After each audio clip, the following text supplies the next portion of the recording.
কি গো মা, আজকে কি রান্না করলে? আজকে রবিবারের শুভ দুপুরে কি রান্না করেছি আয় দেখিয়ে নি। ভাত আজকে কুকারে ভাতটা করেছি, ঝরঝরেই করেছি, কুকারে ভাত করেছি। আচ্ছা, মাছের তেল দিয়ে উচ্ছে আলু ভাজা, আর অনেক পটল শুকিয়ে গেছিলো, মানে পটলগুলোকে আধখানাও করা যাচ্ছিলো, পুচিয়ে ভেজেছি লাল করে। শাক ভাজা, ওই যে কাটুয়ার ডাঁটা যেগুলো আছে তার কচি ডাঁটাটা এসেছে, তার কচি পাতাগুলো দিয়ে ডাঁটা শাক ভাজা, আম ডাল, আচ্ছা ঢ্যাঁড়স আলু পোস্ত, ঢ্যাঁড়স আলু পোস্ত করেছি।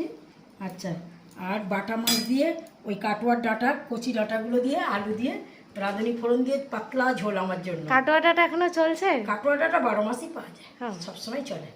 আর নাতনি কালকের ওই যে নিতে বলেছিল, লাইভে বলেছিল যে খুব ভালো লেগেছিল, তাই সকালবেলা একটা দুধ শুকিয়ে চাচি করে রেখেছি ওর জন্য।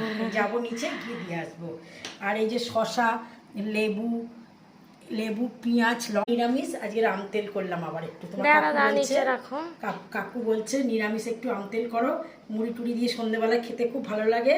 আর এইটা হচ্ছে ইটো কাটা, বুঝেছো? ইটো কাটা অনেক কালের, এটা অন্তত 10 বছর হয়ে গেছে। প্রত্যেক মানে তেল পড়ে, ওতে আর কিচ্ছু পড়ে না, শুধু তেল দেওয়া হয়। আর স্পেশাল রান্নাটা দেখা,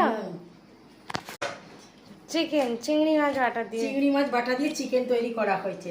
তোমাদের যদি কাউ রেসিপিটা লাগে, আমরা রেসিপিটাও তুলেছি, তোমাদের দিয়ে দেবো, শেয়ার করে দেবো। আর এই দেখো চিকেনটা দেখেছো, চিংড়ি মাছ দিয়ে করেছি, খুব সুন্দর, কি সুন্দর তেল ছেড়ে গেছে, আর গন্ধই বাড়িতে একটা মোমো করছে চিংড়ি মাছের গন্ধ, বুঝেছো?